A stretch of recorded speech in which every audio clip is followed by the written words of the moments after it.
Hi, this is Jennifer Edwards. You may remember me as Micael from Star Trek: The Next Generation, and you're listening to Trek Untold.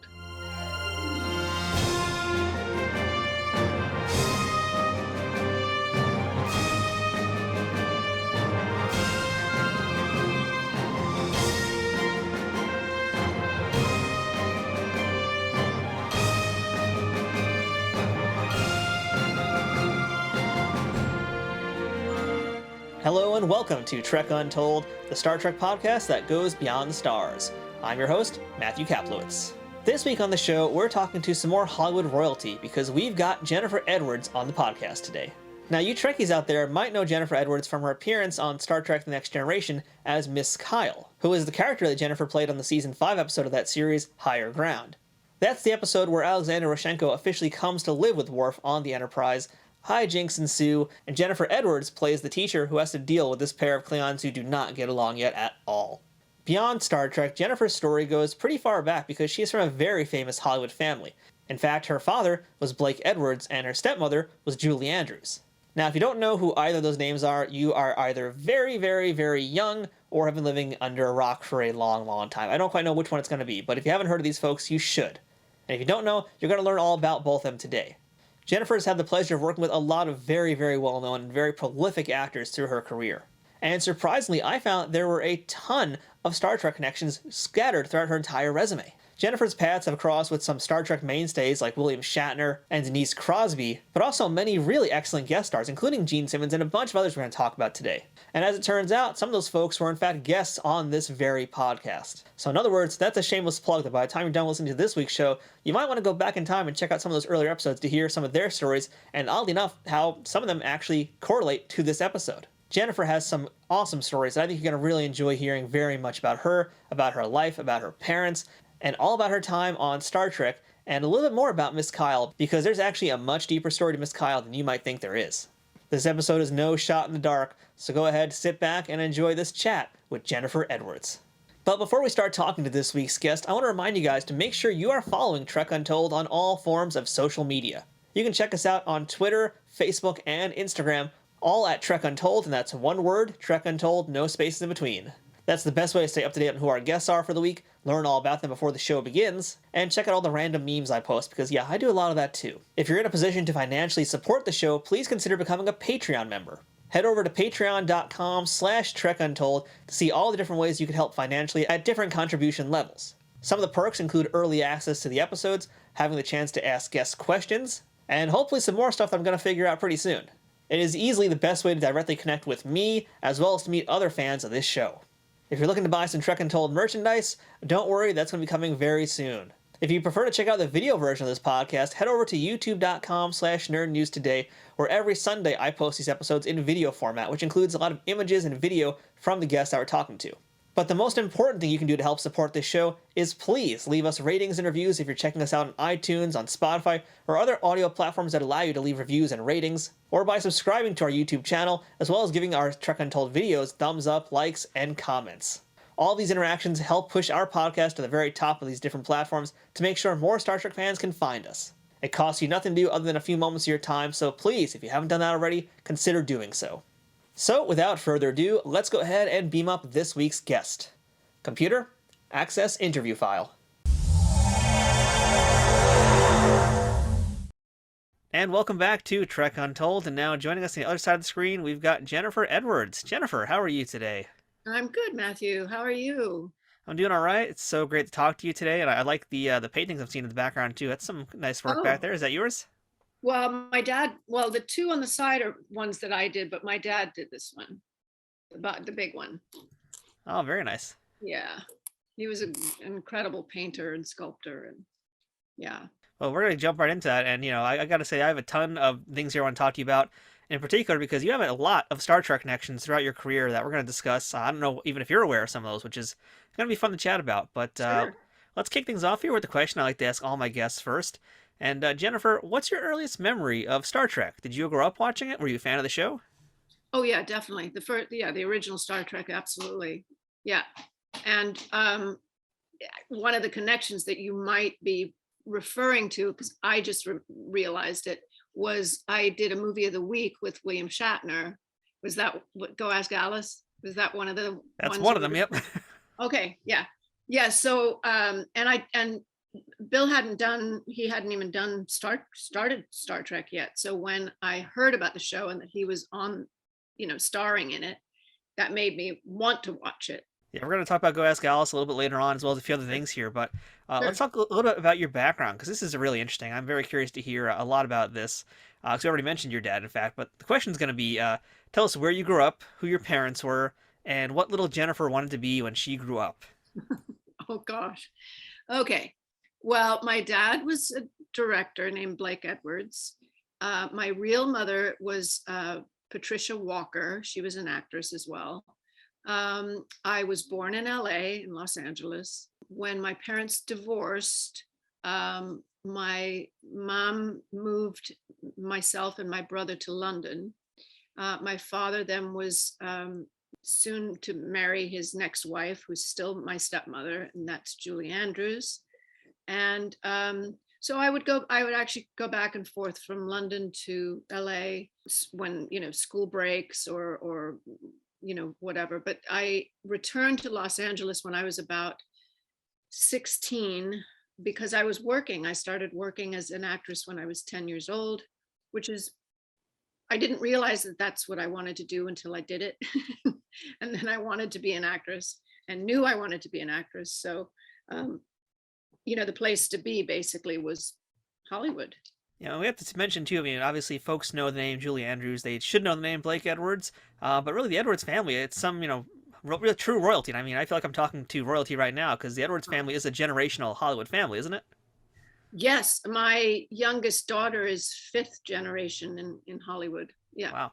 Yeah. So what is the lineage and like where does part one begin? My great grandfather was a silent film director.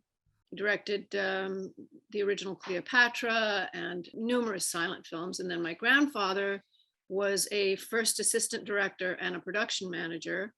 And then my dad, and then me, and then my youngest daughter, Hannah. I mean, even Drew Barrymore, I think, she's only third generation. I don't know anybody who's like fifth generation in Hollywood. I have to ask, if you go to the doctor and they try and take your blood, do they just get like film negatives come out of you and not any actual any red? Yeah, as long as it's not black and white. Yeah, then there's a problem. Yeah. So yeah, I mean, I'd love to hear a little bit about growing up with Blake Edwards. I just think about that name, and that's amazing. The work he's done is so amazing. He's such a prolific filmmaker. For folks who may not be familiar with the name, which if they're not, what's the problem there? But we're talking about movies like Breakfast at Tiffany's, the Pink Panther series, Victor Victoria, just to name a few. And he also got you, in fact, your very first acting role at a very young age. No, actually, he didn't. My first role was in a movie called Heidi. I played Heidi. Oh, Heidi was first. Okay. Yeah, and Okay. yeah. He signed off on it when I got the role. He said I could do it, but again, he had nothing to do with it. Okay, I was curious then, because I guess chronologically I got a little bit confused here, because I know you also did film Days of Wine and Roses, which is directed by. Actually, that's not me, and I'm not sure why. Is that incorrect? Okay. I've tried to get that off my IMDb. There's a little girl in Days of Wine and Roses, but that wasn't me. In fact, the little girl was already like 3 or 4 years older than me at the time. I think I was just maybe a year old or something. So yeah, that's not me. Oh, all right. Well, thank you for clarifying that. And I got to tell you, this isn't the first time we've heard IMDb has screwed something up. It's just however it happens, it happens. But it's always good to actually get the truth now. So yeah, glad it's out there. Well, there you go. Yeah. Yeah. So I mean, yeah, I do want to talk about Heidi, but I want to ask a few other questions before we got into that. Sure. And in particular, again, we're talking about this household that you're growing up in, and I'm a Pink Panther fan. So I'd just love to know if you have any stories about being around Peter Sellers, so you could tell us. Well, yeah. I mean, I grew up with his kids as well. In fact, Micael, his son, was sort of my first serious boyfriend when I was 13. My dad first started working with Peter. I was probably about 5 years old. And that was the first, that was actually Shot in the Dark. No, it was the first, oh, I can't rember. Yeah, no, Shot in the Dark. I mean, technically, Shot in the Dark is like technically the first Pink Panther movie, yes. Just not called Pink Panther. Exactly. It's, yeah. And, he was very complicated, kind of strange man, very funny, had a lot of phobias. He didn't want anybody wearing purple around him, or green, if I remember. Very superstitious, but he was brilliant, and the camaraderie that he and my dad had in the beginning, especially, was very unique. I mean, they could, my dad could say, "I need you to do such and such," and Peter would, just be able to do it without, hesitating, and they laughed a lot, obviously. My dad sometimes wouldn't want to ruin a scene, and you could see him like crawling off the set because he was laughing so hard and didn't want to ruin the take. But it became more and more complicated, and Sellers was he was really kind of becoming crazy, and it was tragic, and they didn't like each other toward the end, and it was very sad. But they made great movies together. So, in fact, here's my gold Pink Panther. You're talking about it. I wear it in honor of my dad. Oh, very nice. I mean, I'm wondering too, growing up in this household, I mean, is your front door basically like a revolving door for Hollywood A-listers? I mean, growing up, like, were you just having all these folks just walking to your door like it's a normal thing? Yeah, pretty much. I mean, somebody asked me that kind of recently because um, I can't remember how it came up, but somebody was talking about Sonny and Cher and whatever, and I said, "Oh yeah, they used to come and hang out with my parents, and whenever I'd come home from school or whatever, and or a play date, and it would be Cary Grant sitting in the living room, or Paul Newman." Yeah, that was a good one. When Paul Newman was in my living room, that was a good one. And Quincy Jones was over a lot, and I remember being like 13 and thinking, one day I'm going to marry that man. I loved Quincy, but obviously that didn't happen. And so when you were little, did your dad take you on set a lot, or did he kind of keep you separate from that part of his world? The first set that we were kind of allowed to be on, well, no, yeah, I was on the set of What Did You Do in the War, Daddy? I was an extra. I was in the party scene, and that was literally like one day.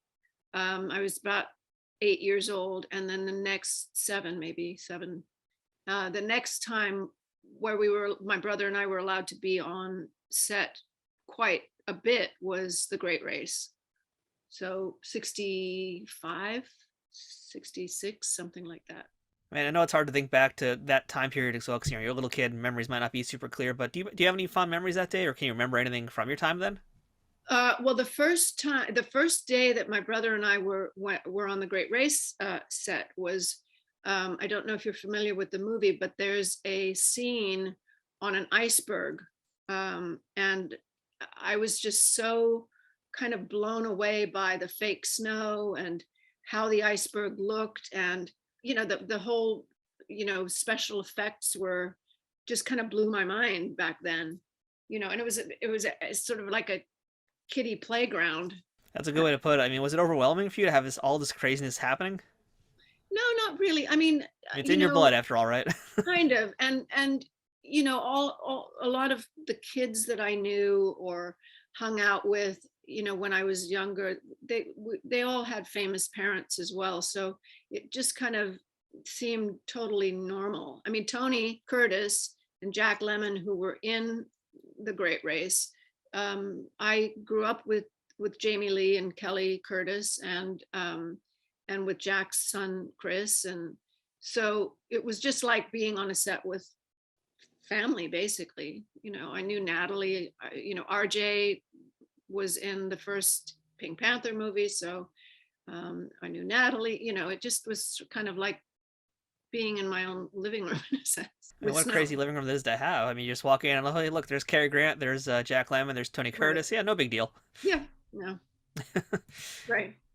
Well, you already mentioned this a little bit earlier here, so I'd love to hear a little bit more about this. Because, this was one of the cool things when I was doing research about you, was I found out about the Heidi Bowl. And you already kind of talked about Heidi a little bit here. So, I am not of the age where I guess that was the thing that happened. So my first time reading about it, I was like, oh my God, this is the craziest thing ever. So I would love it if you could just kind of educate my audience a little bit about What is Heidi Bowl exactly? And then we'll get into the film a little bit, but tell us about the Heidi Bowl incident. Well, the Heidi Bowl for me personally is a little black cloud that follows me around. When Heidi first aired, it was a big deal because it was the first sort of movie for television. It was NBC, and it was 1968, and they had really pushed it and promoted it. TV guides and trailers on the television saying Heidi, Heidi, Heidi, Heidi. So NBC was instructed that at 7 o'clock exactly, no ifs, ands, or buts, 7 o'clock exactly, Heidi comes on. And it was during playoff football games, and it was the Raiders and the Jets. And the Jets were winning by something like 13 points. And there was like 3 minutes left of the game. It was overtime, I think. And at 7 o'clock, sharp, Heidi came on, and in 3 minutes, the Raiders came back and scored 2 touchdowns and won the game, and nobody saw it, except people in the stands, obviously. And it caused just a huge uproar. NBC's phones, supposedly the whole switchboard actually blew up, caught fire, because people were calling and screaming and yelling. People were firing guns in the street. It was like mayhem. And for years, supposedly NBC referred to their phones as Heidi phones. It became just, one of the biggest, upsets in TV history.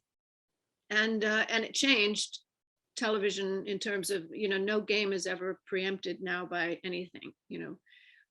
Every football game gets to finish it out, whether it's, overtime or whatever. But I actually received hate mail. I was 10 years old, and it was weird. I was in London at the time, so I wasn't as aware of how big of an issue it was until like the next day. My dad called me and said, "You have no idea what just happened." But I got hate mail, and it was just, it was crazy. Like it was my fault. And about how old were you when that happened? I was 10. 10, Well, okay. I was 10 when I played Heidi, but I was 11 when, by the time it aired, I was 11 years old. So You already said, that's like a black cloud that's kind of been hovering over your career. I got to just think about this for a second here. 11-year-old, and you're getting all this hate mail, all this death threats.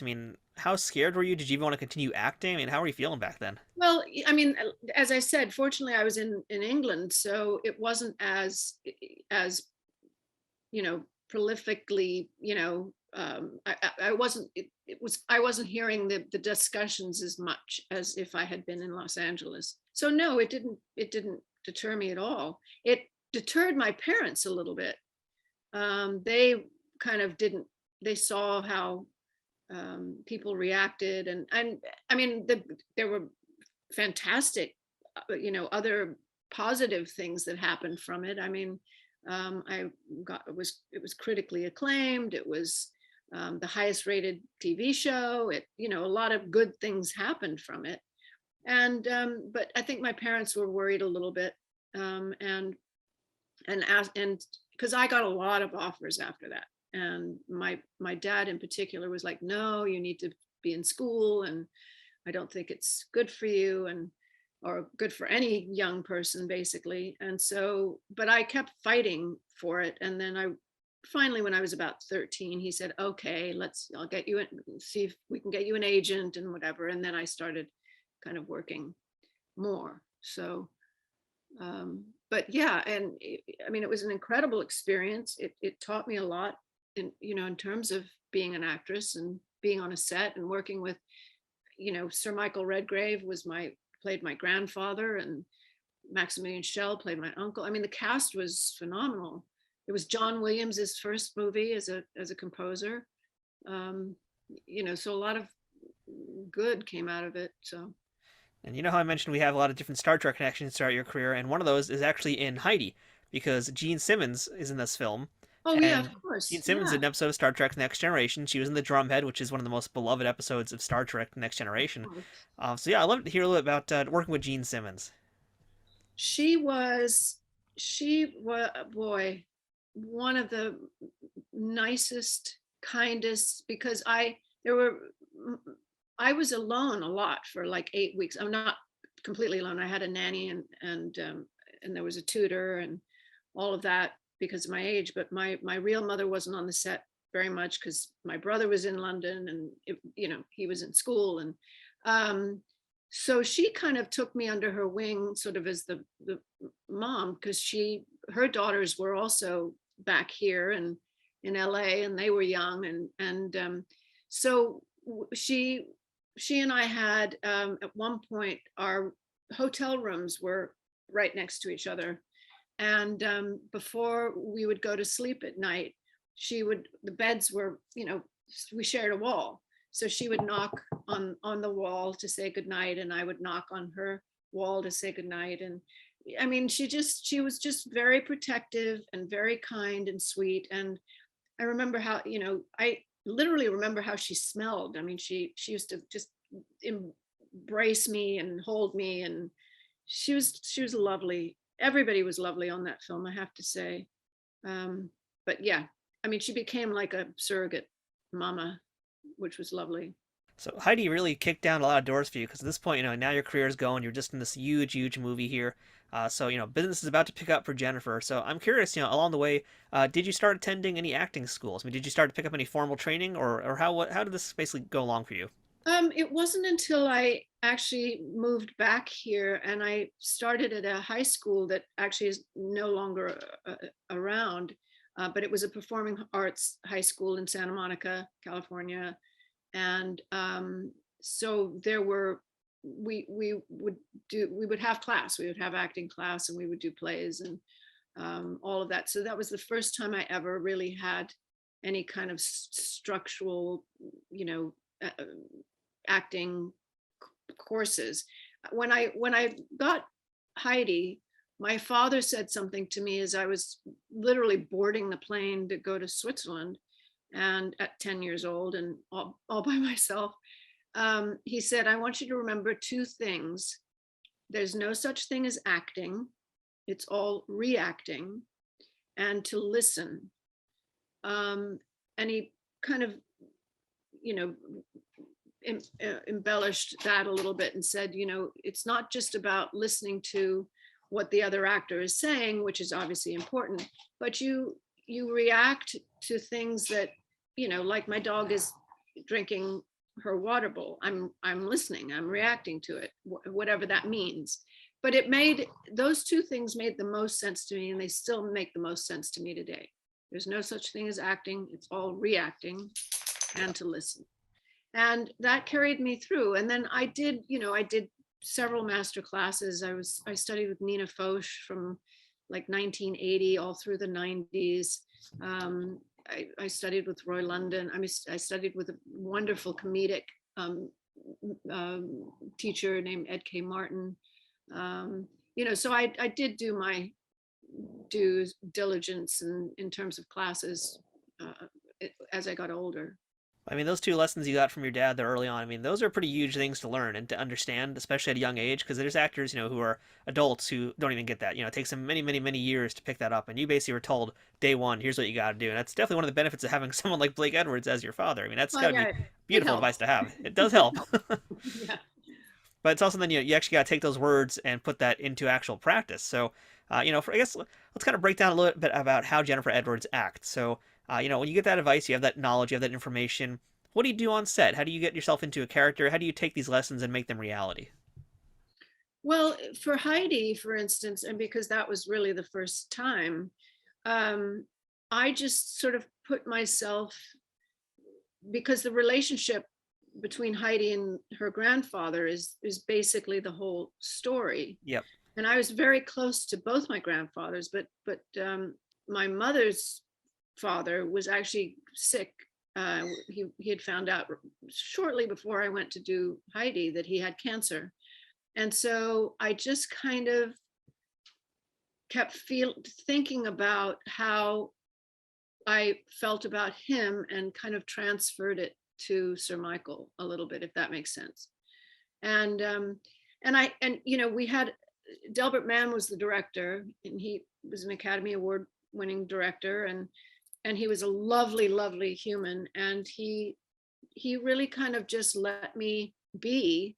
And if there was something that he needed more of or less of or whatever, he would tell me, and I trusted him, and it was just a wonderful kind of experience. But I think I just put myself I just identified, if that makes sense. Throughout your career, you had the chance to work with your dad many, many times. And I want to talk about a few of those movies as well today. And I want to start things off with The Man Who Loved Women, which starred Mhm. Burt Reynolds. I mean, you talk about Cary Grant before. I mean, wow. But now you got Burt Reynolds. I mean, temperatures rising in this room right now. So yeah, you've got Burt Reynolds. You've got your stepmom, Julie Andrews, was in that. Kim Basinger, Mary Lou Henner. And hey, guess what? Another Star Trek name is there because we also got Denise Crosby in this Yep. film. So, Yep. can you tell us a little about what you remember from being on set for The Man Who Loved Women? Well, I I had a great time doing that as well. First of all, that also was sort of like old home week, because I introduced Kim Basinger to my dad. I met her during SOB, which is another thing, because one of the makeup men was her husband at the time.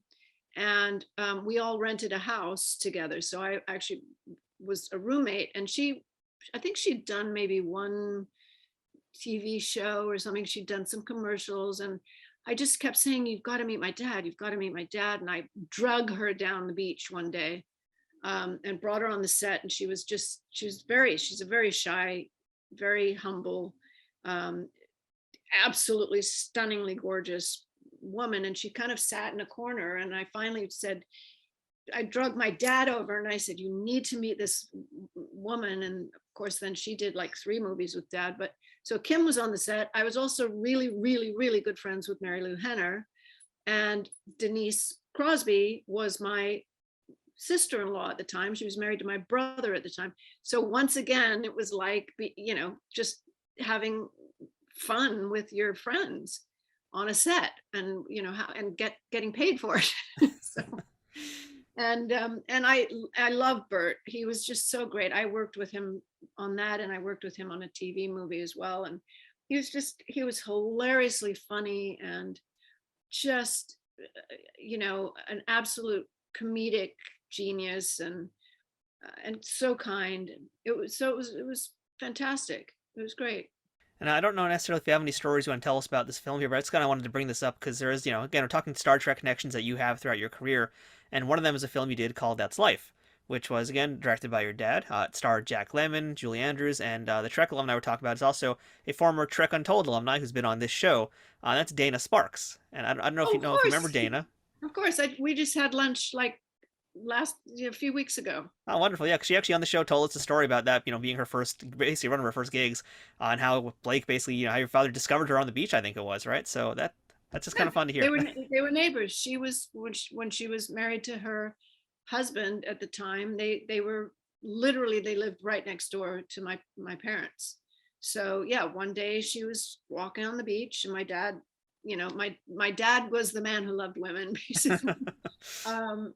Any attractive lady he wanted to talk to, and he just went up to her and said, "Are you an actress?" And she said, "Well, kind of, and I'm trying to be, and whatever." And he said, "Well, I'm getting ready to do a movie, and you'd be perfect for it." And I don't even think she auditioned. But That's Life was an interesting project because it was the first time. My dad really wanted to make a quote unquote family movie. Hmm. And it was loosely based on his life, if you will. He had just turned 60, and he was having struggles of being an older man, and Jack Lemmon was playing that part.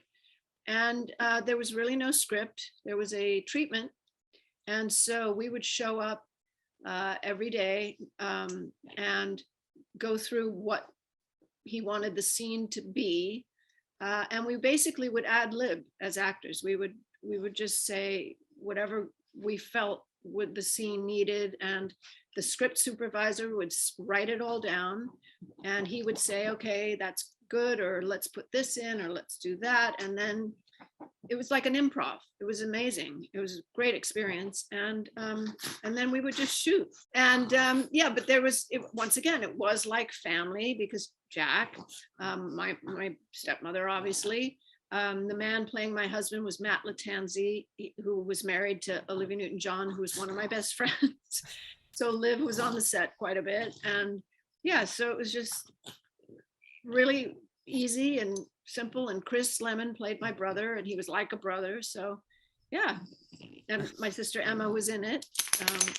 So it was really, really fun. And so, at this point now, we kind of fast forward to you being an adult now, and you're working with your dad. Your dad is directing you and has directed you in many films. I know you also worked with your stepmom in several of these films too. So I'd love to know, what you remember from watching them work, and in particular, things that you may have picked up or learned from seeing how they do things, how your father's directing, how your stepmom is performing. Did any of those things kind of, come into your brain, come into your line of vision as you're working? Sure. I think it's impossible for things not to rub off, with everybody that you work with to a degree. I've always felt that my stepmother is, everybody knows that she's a really good actress. I think she's one of the greatest actresses, and it's not because I'm her kid at all. I think she's done some amazing performances that a lot of times it could be because people have pigeonholed her a lot. And some of the very dramatic roles that she's played and whatever weren't big successes because they were not, people want to see Mary Poppins all the time. I don't know. It's a strange thing, but I think she's truly one of the best actresses that of her genre, her age, and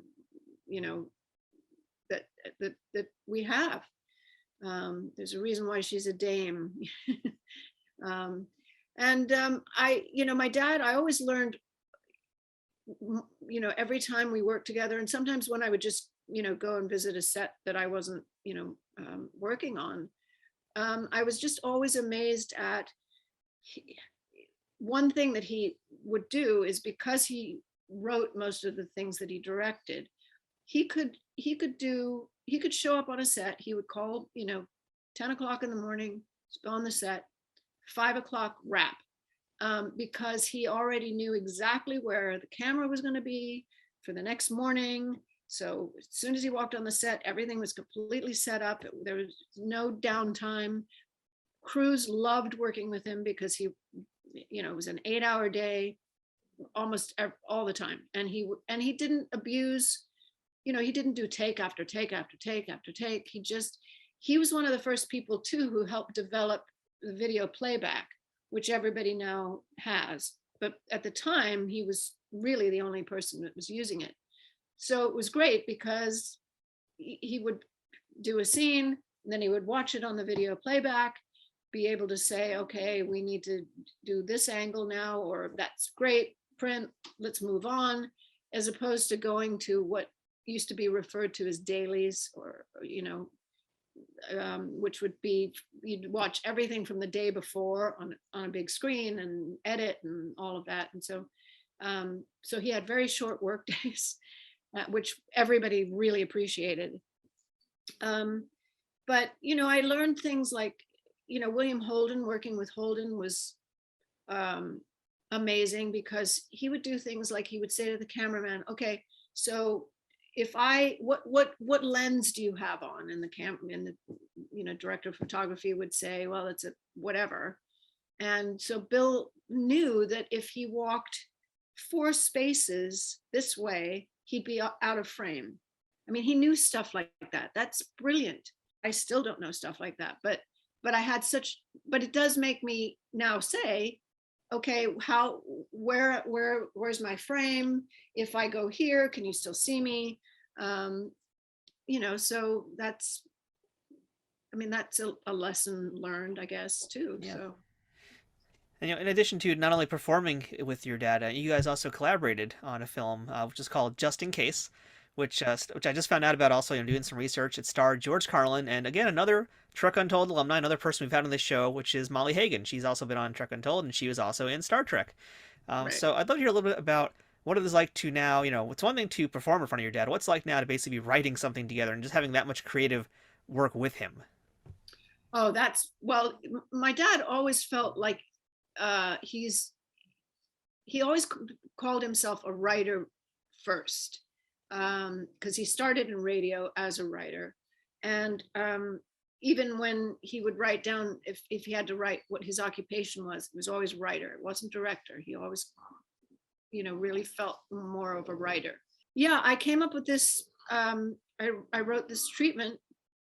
I had this idea, and I wrote like a 20-page, treatment, and I took it to him, and he said, I think this is fantastic. Let me, let's work on a script, which we did. And I think in a couple of days we had a full-on script, and then he took it to Disney, and they loved it, and the rest is history there too. And then I became, Molly and I became very good friends. In fact, I just spoke to her a little while ago. She is shooting in Austin, Texas, but we did a Zoom recently and reconnected, and yeah, she's great. Well, do say hello to both Dana and to Molly. Tell them Trek Untold says hello. We're still over here kicking. Will do. And yeah, I don't know how I made it this far in this interview without even asking this question here, but what's your favorite Pink Panther movie? Oh, that is a tough one. That's the tough one. Yeah, there are bits in all of them that are just, when I know that they're even coming up, I'm already giggling. But I think Shot in the Dark, because it's sort of the first time that Clouseau is really introduced. Probably Shot in the Dark, or maybe Return of the Pink Panther, like the third one as well. But then, it's so funny. I mean, when we did the memorial for my dad, I spoke, and I told a story, which is absolutely true, of a friend of mine's friend is a Orange County, California Highway Patrol guy. And he's a huge Pink Panther fan. And on his shotgun, he actually has one of those Gumby kind of Pink Panthers that can wrap around. It's literally wrapped around the shotgun in his squad car. And one day he was on the freeway, and had to pull somebody over. And the guy that he pulled over had a dog in the back seat. And he came up to the window, and he looked at the dog, and he said to the guy, "Does your dog bite?" And the guy sitting in the front seat looked back at his dog, and he went, "That is not my dog." And I mean, it's like completely, people can quote from these movies. It's still, I think, one of the funniest scenes actually of, that is not my dog. So I think everybody has little favorite bits from all of the different films, so it's really hard to pin it down, but I think Shot in the Dark probably. That's a good one. I mean, I'm always a little bit. I think you mentioned Return of the Pink Panther. That's also, I think, probably my number one, but it's tough to pick. Because I also have a soft spot for Pink Panther Strikes Again, mostly because I really enjoy Herbert Lom. Another really amazing actor out there too. So yeah, it's hard to just nail down one because they're all really great in their own ways.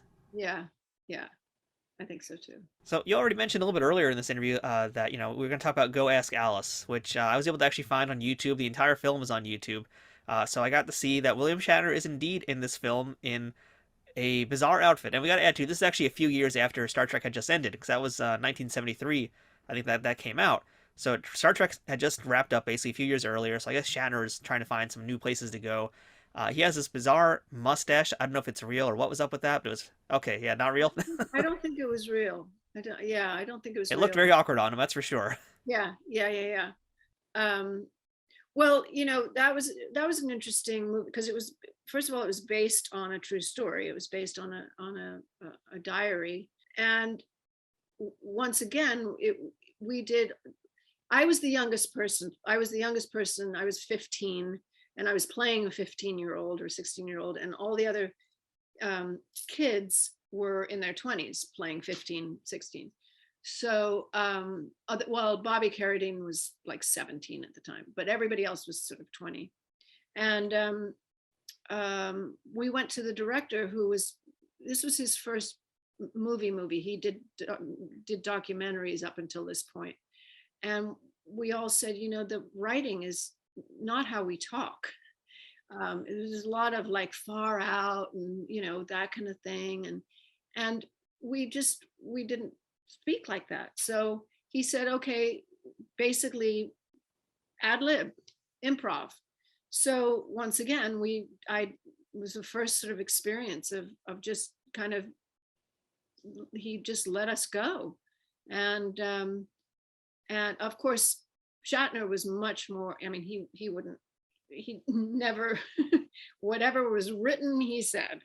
And, but he was lovely and consummate professional and very kind. And yeah, so it was a great experience.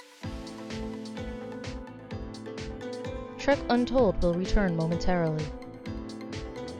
Trek Untold is brought to you by Triple Fiction Productions. Triple Fiction Productions produces affordable and unique 3D printed Trek-inspired products from the original series, Next Generation, Deep Space Nine, Voyager, Enterprise, and the movies.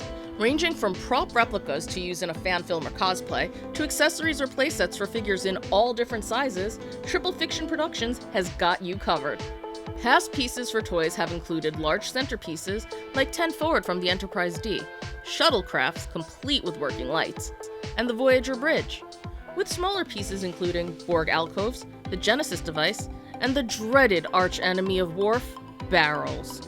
All highly detailed products are 3D printed and hand-painted in the USA, with new items added all the time, while simultaneously improving their printing quality based on fan feedback.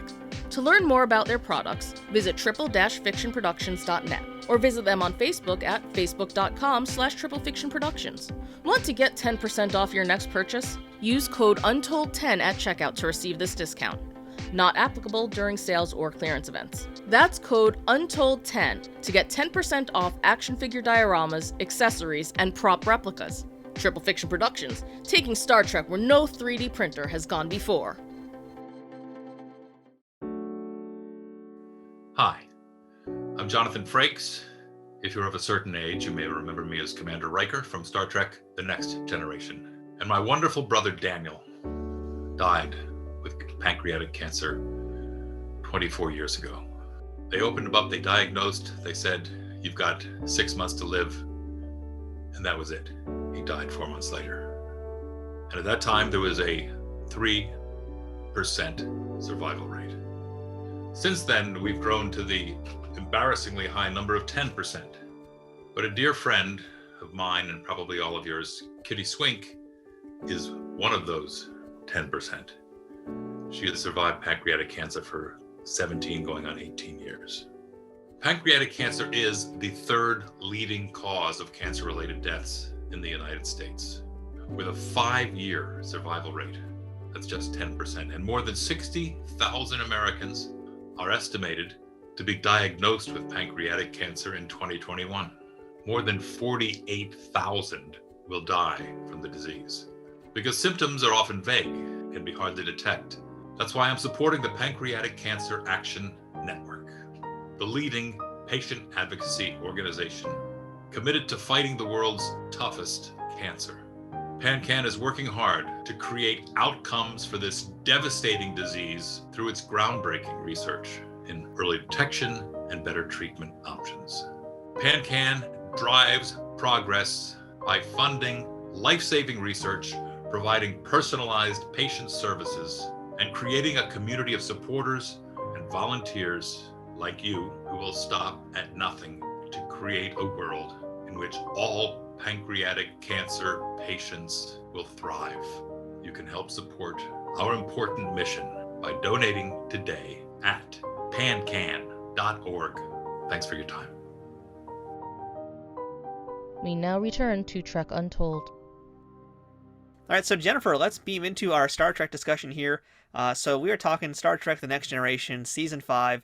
The episode is New Ground, which is all about Worf and his son. So I'm curious here, I'd love to know if you had previously auditioned for Star Trek before this. No, that was the first time I had auditioned. First time, okay. Yeah. And I went in, it was one of those, I went in with the casting person and the director, and walked out of the audition, and I thought, oh God, I blew it, completely blew it. And by the time I got home, on my answering machine was, you got the part. So it just goes to show you how,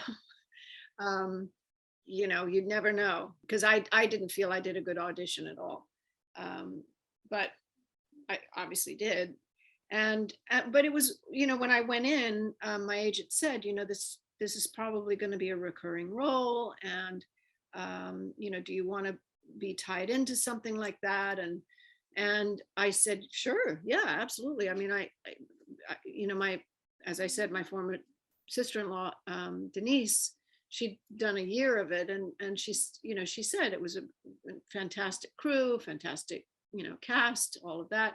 So yeah, I was excited to go in an audition, and then it ended up not being a recurring role. For whatever reason, they decided not to keep the kid on, Worf's child on the show, so there wasn't a need for a teacher. So what did you think of the very first time that you saw the set? Because you are in fact on board the Enterprise for all of your scenes, so I imagine you got to walk through all the corridors, see all the different sets of the Enterprise. Had you seen anything like that before? No, not at all.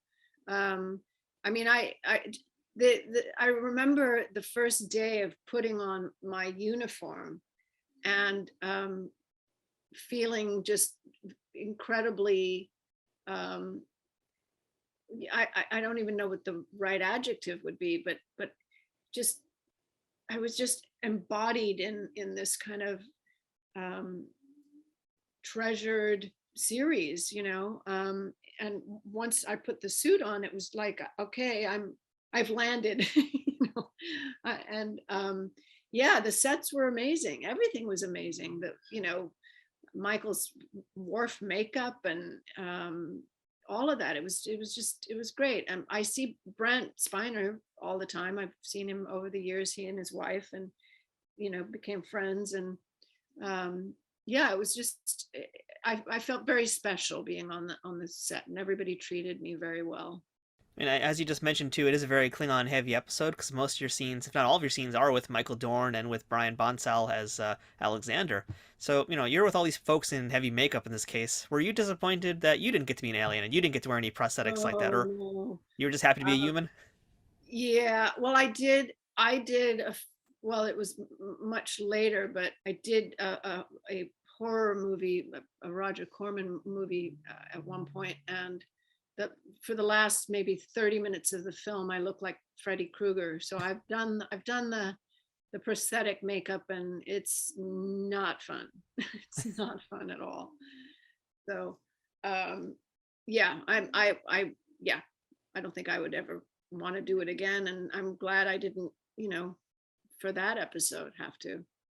I mean, I wouldn't have minded maybe a Phantom of the Opera kind of thing, but the whole face, no, thank you. Fair enough. Now, again, we're talking about this episode here. What did you think of the material of the script itself? I mean, was this something that you had any connection to? Did you feel connected to it in any way, or was this kind of, another day at work? Yeah, I think it was another day at work. It was actually not that easy, because I was saying things. There's one scene where I'm, it's like a school outing, if you will, of me teaching the class about different creatures, and so a lot of what I'm saying aren't real words. And so that was kind of strange, even if you're playing a doctor and you're saying all these medical terms and whatever, you know what they are. I was just saying words that were made up, but they had to be specific, so it was hard to memorize them. It was tough. It was a little bit harder than I thought. And you were saying too how a lot of your career has been very much about being able to improv and to kind of go with the flow of things. But with Star Trek, and we've heard this from a lot of other performers who have done the series, is that there's no room for improv. It's basically the script is what is there, and you have to just do that. That's it. So I mean, did you find that to be difficult for you? Just the fact that you had really no freedom around the words? Not in the other scenes, just in that one scene. Like I said, because everything had to be very specific about what I was talking about. Yes, that was difficult. That one scene. And I'd love to hear a little bit more if you have any stories about working with Micael Dorn. And again, Brian Bonsall played Alexander Rozhenko in this episode. How is Micael Dorn as a scene partner, and how was he off set? I mean, I've heard he can be a little bit miserable when he's getting into that makeup. No, not at all. He was great, and we would see each other at different places afterwards. I'm trying to even remember. I mean, we became sort of friendly, and no, he was fantastic. I never saw him be miserable or anything like that. Yeah, and Brian, I didn't really see that much other than if we were in a scene together, because as soon as with kids, they have to go off to school, or they don't have to rehearse that much necessarily if because they're only allowed to be on a set a certain amount of hours. I mean, I know because I was there as a kid, so I would only really see him when we were literally doing the scenes. Now, on the days that you were there, I don't know how many days you were on set exactly, but the days that you were there, were you able to watch any other cast members work? I mean, were you able to interact with anybody else who was part of the main crew? Well, I interacted with everybody. I mean, LeVar and I sat, I think we sat outside the set a couple of days in a row, just sitting on, outside and talking and chatting. And like I said, Brent and I actually had known Brent he was a neighbor of a friend of mine. So I'd been at parties with him before. So, and I knew his wife. And so, yeah, we would sit like together at lunch and chat about people that we knew. And, but I don't remember necessarily watching other people's scenes per se. When I wasn't on set, I was either in my, dressing room, my trailer, and learning my lines. Yeah. We have a word for that. It's called technobabble. That's the official Trek term for it. Okay, good to know. Yeah, for all the bizarre Star Trek nonsense you got to spew out. But yeah, so are you the kind of person who will watch the things that they've done after they've done them? Like, basically, did you actually go home? Did you watch this episode when it first aired? Yeah. Oh yeah.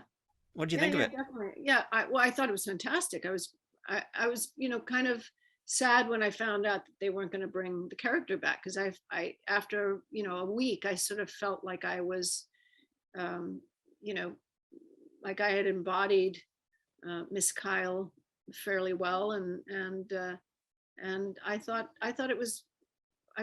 well, I'll share something. When I was at the Star Trek convention in Vegas a few years ago, a woman came up to me and she said that she was a school teacher.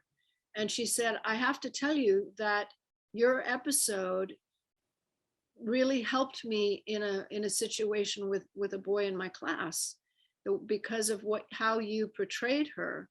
And I thought that was one of the biggest compliments I think I ever could have been given for any role, or even just life lessons, that she somehow really identified with Micael as a school teacher. And so I thought, well, my job here is done. Yeah, that's quite a compliment. Yeah, no, it was, yeah, I was really blown away by it. Now, I'd like to dig a little deeper here and see if you have any information about this part here. You mentioned how you might end up being a recurring character on the show. It didn't happen. But, I mean, how much did you guys talk about that? How much talk was there about bringing you back? And, like, did you get to know maybe or discuss any potential plot points for your return? No, I wasn't told really anything. I mean, all I knew was before I auditioned, that my agent said this is a possible recurring, and like I mentioned earlier, that she wanted to know if that was something that I would be willing to do. A lot of my peers at that time who were film actresses really didn't want to be in TV. Now it's a whole different thing. Everybody's doing TV and cable and all of that. But at the time, so that's why I think she was asking me. And I never had an issue with being on a series or doing TV or anything like that. So I would have been quite happy if it had, panned out that I could have been a recurring character on the show. Yeah. Yeah. It's interesting that you brought that up too. That's something I've noticed as I've looked at a lot of people's IMDb's, of course, and talked to a lot of performers on the show. Is basically for the most part you either did a lot of movies or you did a lot of TV, and it seemed there wasn't much crossover. I don't know if you have any insight on why that is. Is there just some kind of like culture around that, like don't do this if you do that at the time? No, I think for the peer group that I knew, it was more about the reason why they didn't want to do TV at the time was being pigeonholed. That they didn't want to feel, they wanted to be able to do various characters and everything, and not just be and then if a series goes for a long time, you're identified with a specific character, and they really didn't want to do that. So I understood it, but for them, but I didn't, didn't matter to me really. Work was work for me. Did you ever audition for any of the other Star Trek shows after this? No. Mm-mm. So just one and done with Star Trek, you're happy to move on to other projects? Yeah. Not that I wouldn't have if if they'd asked me. Yeah. I mean, I just assumed as well that, when you do an episode and you play a specific character, that there has to be a lot of time that passes, because you're recognized as one character, and then if you're playing another, I mean, maybe I should have done the makeup thing. We have heard that before on the show too, where basically once they see your human face, you're kind of like burned in as that character. So if you wear a lot of makeup, you can come back as many times as you want. Just once you see your human face, then that's the kiss of goodbye, if you will. Right. Well, and also, and the Trekkie fans are very specific. I mean, I walked into an AT&T store a couple of years ago, and as I walked in the door, the guy behind, the sales guy, he literally stood up and he went, oh, Miss Kyle. And it was like, what? That was such a long time ago. But he was just a big Trekkie and knew who I was. And I get recognized a lot, but people don't know why. They think they know me. And that's normal. Especially, I mean, I know that there are several things on cable right now, several movies that I'm in, and so somebody could have seen something and then all of a sudden they see me, but that role in particular, everybody, the Trekkies certainly know. So let's jump ahead a few years now. Let's go past Star Trek. Let's kind of talk about more modern times. And I know that you have kind of gotten into the world of writing. We know earlier that you gotten to do some writing with your dad. But you've worked on now some of your own projects as well. So can you tell us a little about what you're doing in the literary world? Well, I had my first novel published a few years ago. I'm really proud of it because I've written screenplays before, nothing really other than just in case. I do have a producer really interested in producing a screenplay I wrote a couple of years ago now. I just thought, I've always written since I was a kid, even stories and whatever. And I thought I'd be interested to see what it feels like to write a book. So I did. I wrote a novel, and it was published, and it has 4.5 stars out of 5 on Amazon, and people really liked it. And I'm working now on my second novel, which I'm about 3/4 of the way through with it. This one was harder for some reason. I'm kind of stuck right now. Which, that writer's block thing that we all dread. But yeah, I write lyrics, I write mute songs. I've had several songs that have been, that are out there, and my fiance is a composer. And so I'm his sort of Bernie Taupin, and he's my Elton John. So yeah, I'm always writing. Just to let our audience members know, what's the name of the book and what's the elevator pitch for it?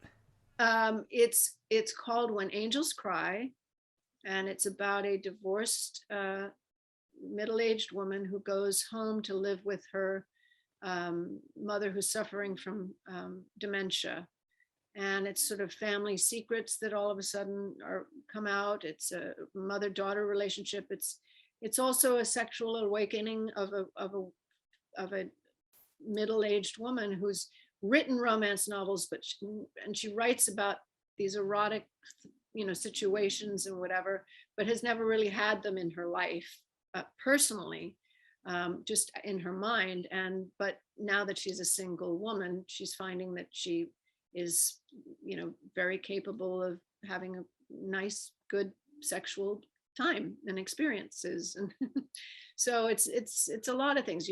People say that they laughed and they cried, and it was when I originally thought I'd write a book, I knew it wasn't going to be The Grapes of Wrath or anything. So I thought, okay, what would I want to read if I was on vacation sitting by a pool with a cocktail? I don't want, things bashing over my head. I want to be entertained, and I want to laugh, and I want to be titillated and all that. And so that's basically what my trajectory was in writing this one. So it's called When Angels Cry, and it's on Amazon and Barnes and Noble, I think, too. So we're going to have links for that in the show notes. So if anybody wants to pick it up, we have a link for you. You guys can do that. Go check out the book by Jennifer Edwards. So Cool. yeah. Good. So besides your work there, I'd like to just kind of ask you a few more overall career questions. And this one I always like hearing the answer to. Jennifer, what would you say would be the best day you've ever had on a set? And what would be the worst or most challenging day you ever had on a set? Oh, that's a good question. I immediately know what the worst day was, but let's see, the best day. Oh, okay. One of the best days was during A Fine Mess, the movie A Fine Mess.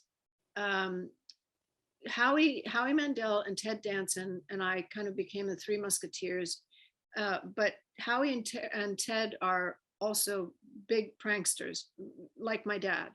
And somehow I got involved in, Howie would say, come on, let's do, one day we threw a firecracker in Ted's trailer, Howie and I. And then Ted was like, he said to me, come on, let's do, and Ted and I got a bag of dirt and we threw it in Howie's bathroom, being the germaphobe that he is, just piles of dirt in his bathroom.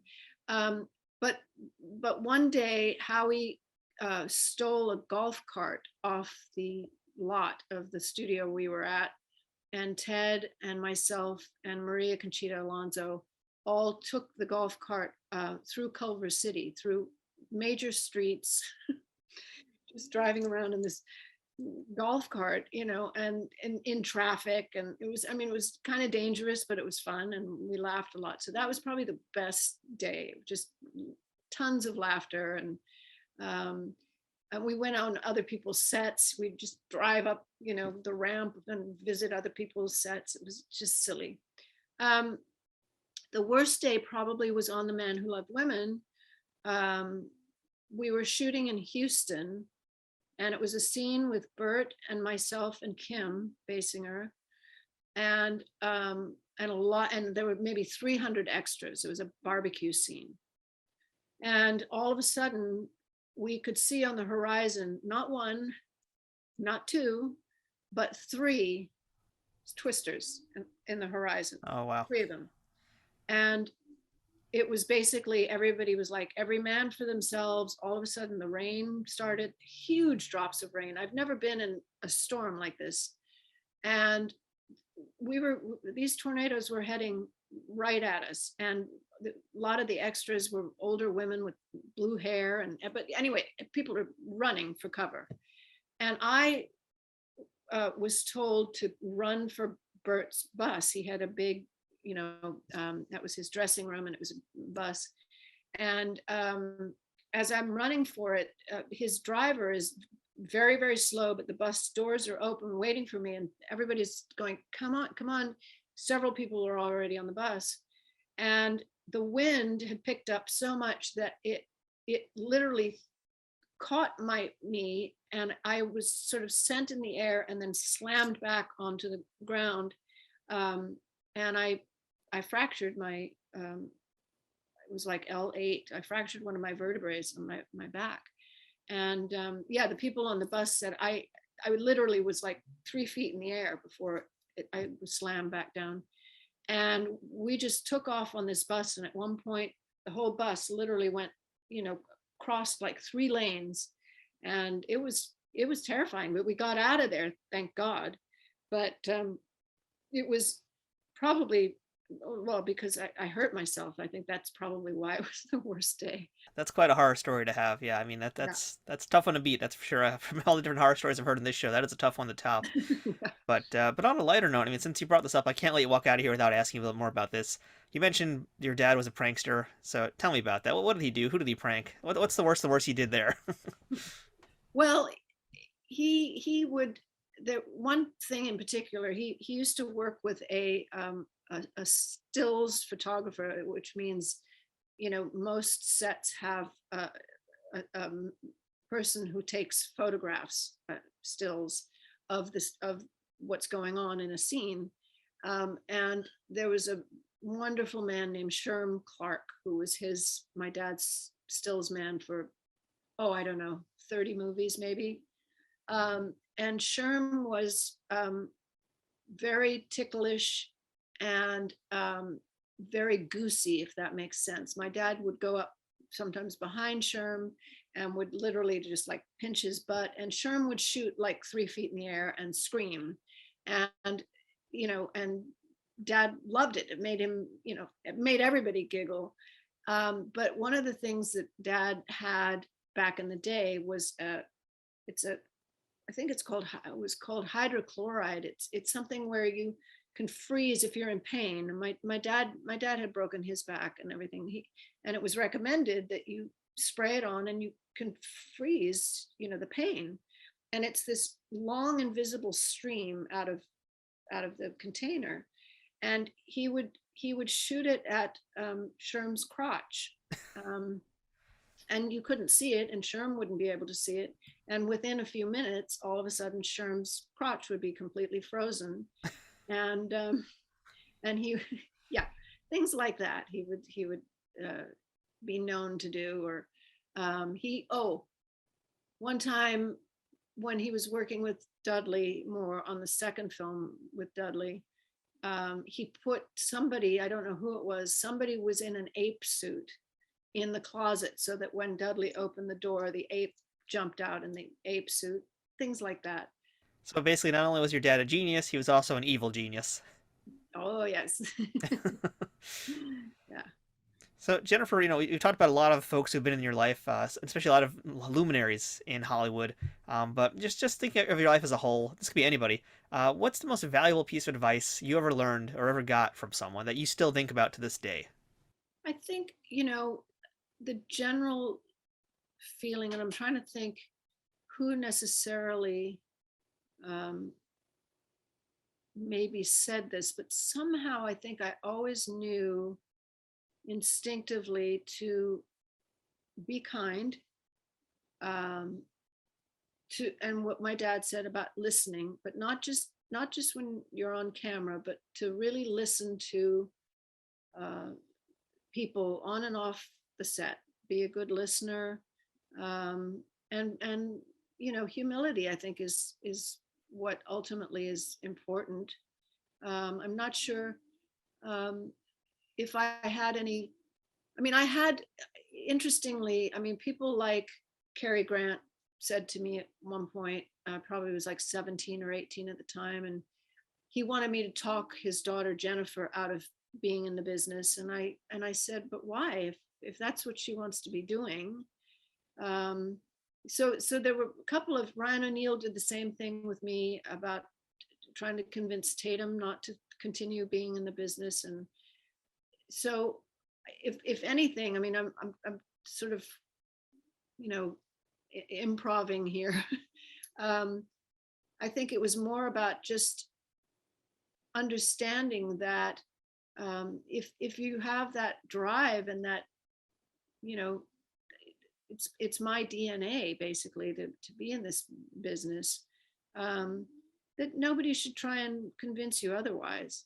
So I know that wasn't specifically what you asked, but because I don't know anybody in particular that have said anything that really made a difference in how I feel and felt being an actor. I was just always, I think I just always was very aware of my surroundings. And you know, you work with somebody like William Holden. I mean, you know, there's nothing better. You learn a lot in 6 weeks from somebody like that. All right, so Jennifer, last question for the day here. What is the best thing about being a part of the Star Trek universe? Oh, well, it has to be the fans. You know, I mean, it's really extraordinary. They're so dedicated. They're so, I mean, when I did the convention, I was amazed at how kind they are, and just they and so appreciative. They were so grateful to meet you and to be around you and that kind of thing. And I don't know. I mean, I did the Star Trek or sci-fi convention in England right before COVID, actually, the lockdown. It was the same thing. Even the European and the English, you know, fans are just, they're so grateful. And I don't know that in any other genre. Other than the Trekkie world. I think that's what's the most impressive thing. And I was grateful to them for being grateful. Well, on that note, too, I've got one last request for you. Not a question, but a request. That's, can we get your daughter's agent to find a way to get her onto one of the new Star Trek shows so we can get another Edwards on a Star Trek show? Oh, actually, well, you can reach her through WME. Her name's Hannah Blake, and she's quite extraordinary. Yeah, Julie Colbert. She doesn't really have a consistent agent. She's a professional dancer as well, and she just did the Tyler Perry movie. And but yeah, you can. Julie works with Hannah if somebody's interested. Well, let's find a way to make that happen. That'd be cool. You know, Star Trek always uses dancers, too. They always need contortionists and folks who can move and bend in alien-looking ways, right? So there's got to be a way to make that happen. Yeah, okay, good. Sounds good. So yeah, Jennifer, again, thank you so much for chatting with us today, telling us a lot of great stories about your career, especially about your father. I love hearing those stories. And more importantly, folks, again, a reminder, check out Jennifer's book on Amazon, which is When Angels Cry. We're going to have links for that, so make sure you click it, give it a buy, check it out. Jennifer, thank you again so much. It's been real wonderful to chat with you today. Thank you so much, Matthew. Thank you. That's it for this week's episode of Trek Untold, and thank you for checking it out. One more time, if you're not following us on social media, please do so by checking us out on Twitter, Facebook, and Instagram at Trek Untold, and that's all one word, no spaces, on any of those platforms. If you want to check out the video version of this podcast to see our guests, head over to youtube.com/nerdnewstoday, where I post the video version of this show every Sunday after the initial episode airs on Thursdays. Shout out to our sponsor, Triple Fiction Productions, who create 3D printed toys and prop replicas inspired by Star Trek. Their items come in all shapes and all sizes and are always amazing.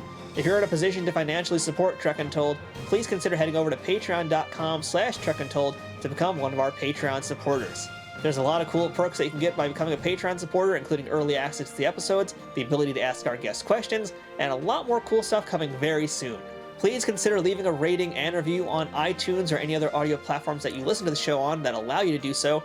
Or if you're one of our YouTube audience members, please make sure you comment on this video and give it a thumbs up, and don't forget to subscribe to our channel. Special thanks to Scott Ray for providing us with this week's guest. If you'd like to book them for an autograph signing or convention appearance, email Scott at scottray67@aol.com. Until next time, I'm Matthew Kaplowitz. This has been Trek Untold, and remember, fortune favors the bold. Trek Untold is sponsored by TrekSphere.com, promoting fan-produced Star Trek content in all forms, is powered by the Rageworks podcasting network, and is affiliated with Nerd News Today.